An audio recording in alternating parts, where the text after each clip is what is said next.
Here in Canada, Ontario Premier Doug Ford is heading to Washington today. He says he's going to lobby against President Donald Trump's tariffs and to promote increased trade. Megan Fitzpatrick is following that story for us this morning.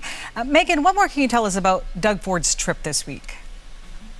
The Ontario legislature is now on its summer break, and Ford is starting a pretty busy travel schedule for the next couple weeks. This trip to D.C.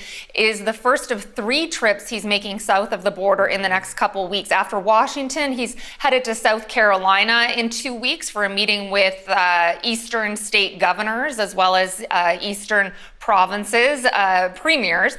Then he goes to Utah at the end of the month for a conference with Western governors. This trip to D.C., though, it does come soon after a trip to D.C. made by Minister Dominic LeBlanc, Canada's U.S. Trade Minister, who met with his counterparts. And this is all ahead of that July 1st deadline for Canada and the U.S. and Mexico to decide essentially the future of the free trade agreement, CUSMA, between those 3 countries. Now, Doug Ford is not going there to negotiate on CUSMA. What he is doing there is promoting what he's now calling Fortress North America. That's a change to what he usually promotes. He usually calls it Fortress AMCAN, Fortress America in Canada. That's an economic growth strategy that he launched some time ago, promoting increased economic ties between Canada and the U.S. But now it seems like he's including Mexico in that as well. So he's going to promote that and to make the case against U.S. tariffs and protectionism. Here's what else his office says he's going to be doing while he's on this 2-day trip.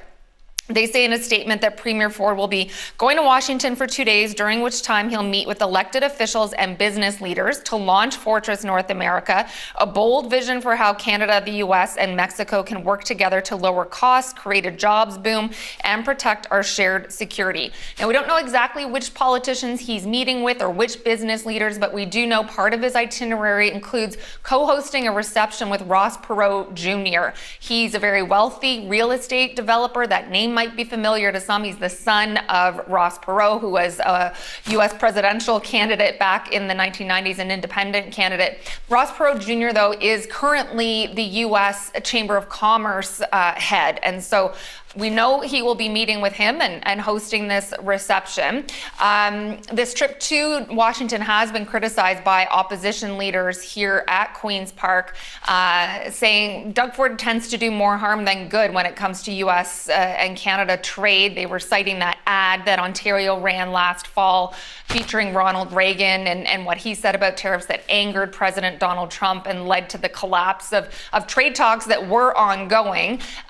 So these opposition leaders here at Queen's Park saying Doug Ford doesn't really get a lot out of these trips to the U.S. There's nothing tangible to show for them other than he likes getting in front of the cameras and saying that he's fighting for Canada. That's what the opposition leaders say. Doug Ford has often talked about the benefits of these trips to the U.S., saying making these relationships with governors or other members of Congress are extremely helpful and valuable. We likely will hear that defense of this trip to D.C. when Doug Ford speaks to reporters tomorrow. Most of the events and the meetings are all closed to media while he's in Washington, but his office saying he will talk to reporters tomorrow.